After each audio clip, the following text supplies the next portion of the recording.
And finally we arrive in what is my most favorite room of the whole museum. Here we have a tome written by a Therosian artificer around about 4700 AR. Now this was written by a man called Dacos in what was known as the Blue-Red Renaissance. Now I actually have an excerpt from the tome. I've got a photocopy here, so I'll just read that to you.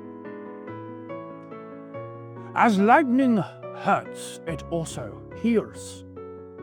And from that healing, we can learn to be more. And from that pain, we can learn to survive. Incredible stuff, and he was probably only mildly insane. Now, if you'd like to recreate any of those experiments and his interest in lifegain, we've actually got a reconstruction wing that I'm going to be taking you through to now, where you can try out some of Dacos' experiments for yourself, and we'll learn exactly how to do blue-red lifegain for this exact deck. Come on now. That's right, today we're breaking the color pie in half, and I'm going to be showing you how to build an izzet lifegain commander deck. An archetype so rare, it only has 30 decks on EDHREC. That's less than if you were to build one deck of each color combination in Magic. Now, red and blue aren't exactly known for lifegain, for obvious reasons. What they are known for is chaos, destruction, and a bunch of shiny baubles that explode. But that's exactly where we'll find our edge. You see, while we don't have Soul Sisters, we do have a bunch of artifacts that gain us life, and a bunch of gadgets that do a lot of things with high life totals. Which is why today we're heading to Theros to meet Dacos, Crafter of Wonders, a man who makes miracles out of metal, and maybe will get your life total higher than Heliod's ego. Let's have a look.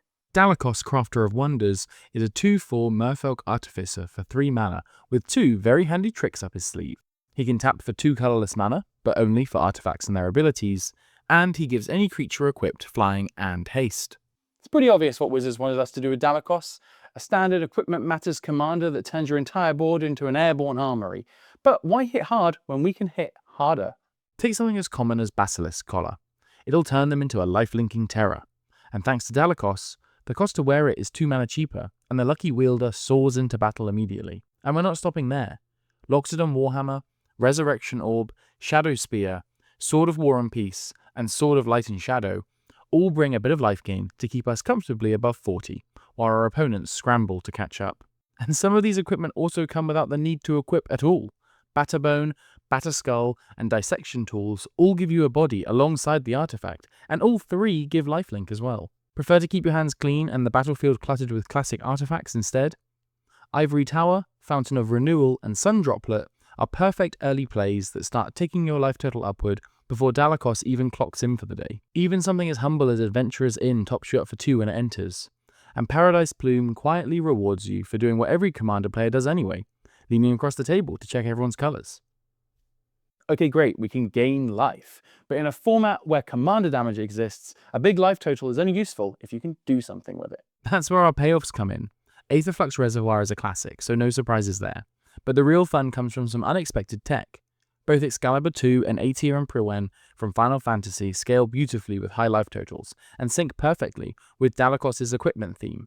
Then there's Well of Lost Dreams and Marina Vendrell's Grimoire, which turn every burst of life into a pile of card draw, and the latter, if you're lucky, can even buy you a few extra turns beyond your warranty period, especially when paired with Alhamaret's Archive. And since doing this to the color pie is effectively treason, why don't we bring in the namesake Treasonous Ogre to cash in life for mana when we need an extra jolt? Now, you might just be thinking, isn't this just your standard life gain equipment deck in colors that are terrible for it? And that's where I say you're wrong. You see, red, the color that's meant to hate life gain, actually ends up supercharging this strategy. Because we'll be pinging everyone on board, we'll be using our life gain to pad ourselves and keep our life totals high.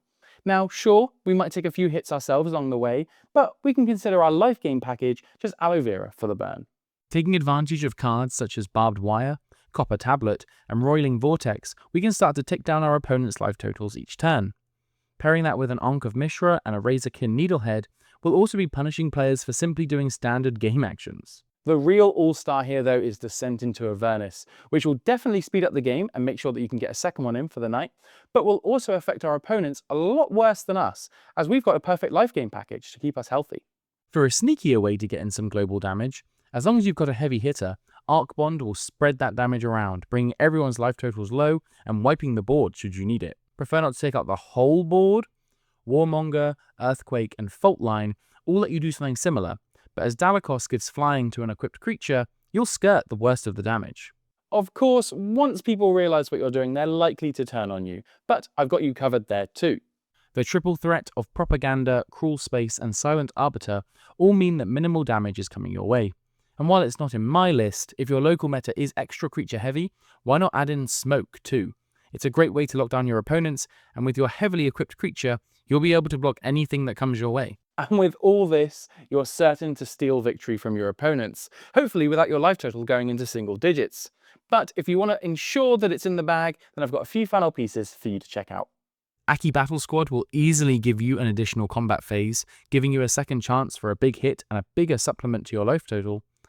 Add in Lizard Blades, and a double strike will give you 2 triggers of life gain too. Joyra, Weatherlight Captain, will keep your hand well stocked, and Foundry Inspector, Ethereum Sculptor, and Enthusiastic Mechanaut all make sure that we can cast whatever gets drawn. Had an artifact removed that you really loved? Academy Ruins and Emery Lurker of the Lock are both here to give you a touch of recursion as well. And there you have it, Dacos' experiments recreated before your very eyes.